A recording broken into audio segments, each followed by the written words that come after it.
بسم الله الرحمن الرحیم. السلام علیکم و رحمت الله و برکاته.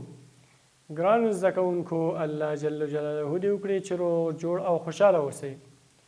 ګرانو زده کوونکو، موږ او تاسو د دې څخه مخکې حرکات ویلي. درې ګونې حرکات: زور چې په عربي کې ورته فتحه وایي، زیر چې په عربي کې ورته کسره وایي، پیش چې په عربي کې ورته ضمه وایي. د دې تلفظ او هر څه مو یاد کړو. ګران زده کوونکو، نننی درس دی زموږ او ستاسو سورت اخلاص. مضمون مو د قرآن کریم چې موږ دا یادوو دلته فقط چې قرآن کریم د رب العالمین کلام دی چې د بشر د هدایت لپاره یې رالیږلی دی او بشر باید په هغه هدایتو باندې عمل وکړي تر څو هدایت ته ورسیږي. موضوع مو ده سورت اخلاص. سورت اخلاص ګرانو زده کوونکو موږ او تاسو وایو، یادوو یې او ما سره تلفظ کوئ. ګرانو زده کوونکو، په کتاب کې مو هم ستاسو ګرانو زده کوونکو 19مه صفحه ده. کوم سورت دی؟ سورت د اخلاص دی.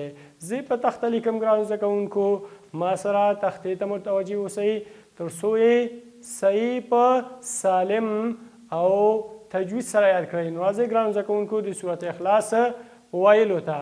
نو ګرانو زده کوونکو، سورت اخلاص سورت مکی ده. سورت اخلاص مکی سورت ده. ګرانو زده کوونکو، موږ یو بله خبره هم باید یاد ولرو. سورت اخلاص ته ګرانو زده کوونکو زموږ او ستاسو په ټولنه کې څه وایي؟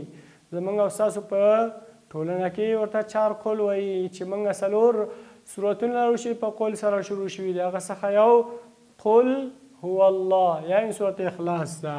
نو ګرانو زده کوونکو، اوس یې زه لیکم او ما سره یې تکرار کوئ. ګرانو زده کوونکو، څنګه؟ قل څه شی؟ قل هو، قل هو، قل هو. دا به بیا موږ څه شی کوو؟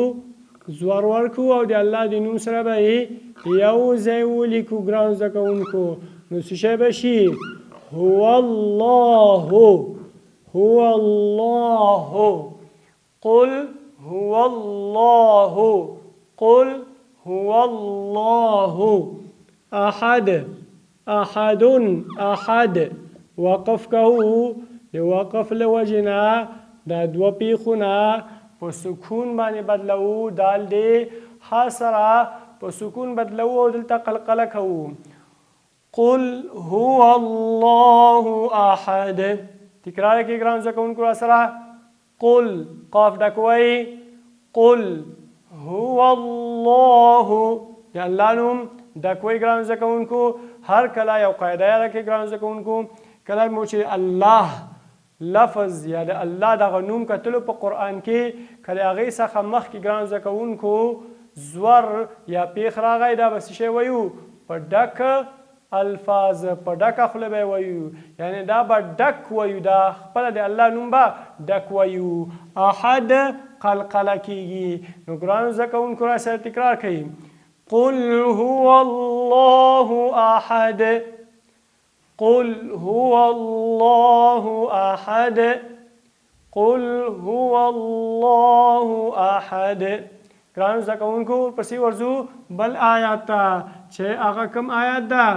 الله الصمد، الله الصمد، الله الصمد، الله الصمد، الله الصمد. ګرانو زده کوونکو، قاعده مو یاده کړه. د الله د نوم څخه مخکې شی ده زور یا فتحه ده. څنګه به یې وایو؟ ډک. الله الصمد، هو الصمد. صاد حرف مثالیه را ډک، آخر کې دال دی. په حالت د وقف باندې پیچې کوو، قلقله. الله الصمد، الله الصمد. ورپسې دا خو مې انشاءالله یاد کو. ورپسې بل آیات ته ځو ګران زده کوونکو. لم یلد، لم یلد، لم یلد. تکرار کې را سره. لم يلد لم يلد لم يلد ولم يولد ولم يولد ولم يولد ولم يولد ولم يولد ولم يولد لم يلد ولم يولد تکرار کے راسا گان زکون کو لم يلد ولم يولد لم يلد ولم يولد لم يلد ولم يولد اور پس آتے زکان زکون کو ولم يكن له ولم يكن له ولم يكن له ولم يكن له دغه نون مکمل نویو نون نویو دا ادغام ده دی نون پلام کی نو شویو ولم يكن له پهابان سلک و آواز اگدو ولم يكن له كفوا أحد ولم يكن له كفوا أحد ولم يكن له كفوا أحد ولم يكن له كفوا أحد ګرانو زده کوونکو وی را سره تکرار کړئ ولم يكن له كفوا أحد ولم يكن له كفوا أحد آفرین ګرانو زده کوونکو یو شی په ذهن کې تیریږي هغه دا ده چې دغه کفوان کې دوه الفه دي دا د دې لپاره د الف موږ لیکلی ګرانو زده کوونکو که چېرته موږ وقف کوو او یا حالت دا اوسي چې موږ دلته خلکو ته وښایو که دلته موږ وقف کوو نو دا به څنګه تلفظ کوو کفوا ولې چې دغه دوه زوره په الف باندې بدلیږي د دې د دوه زورونو د اظهار لپاره ده نو ګرانو زده کوونکو راځو صورت اخلاص او ما سره تکرار کوي او د تکرار په آخره کې به بیا زه تاسو ته ووایم راسره تکرار کوي قل هو الله أحد قل هو الله أحد قل هو الله أحد الله الصمد الله الصمد د الله نوم ډک دی ځکه قاعده مو ویلې وه چې د الله د نوم نه مخکې زوار یا پیښ راشي دا نوم د الله به ډک وایو الله الصمد تکرار کې را سره الله الصمد لم يلد ولم يولد دلته یو قاعده بله هم یاده کوي میم نه وروسته چې با نه ورغلی میم نه ورغلی څه شی با او میم نه ورغلی نو هلته به اظهار کوو نه بی شته نه بل میم شته نو څه ده لم یلد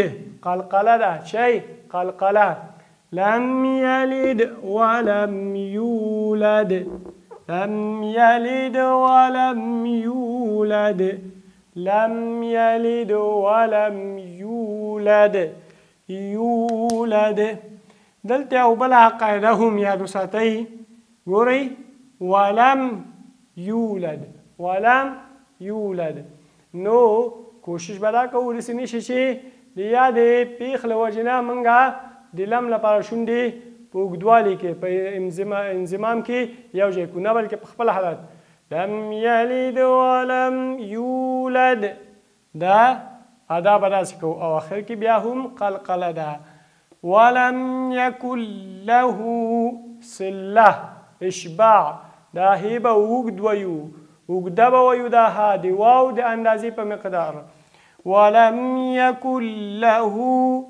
کفوا احد ځکه چې د دغه دوه زورونو نه چې تنوین ورته وایي د دې نه وروسته حمزه د الف په شکل راغلې ده.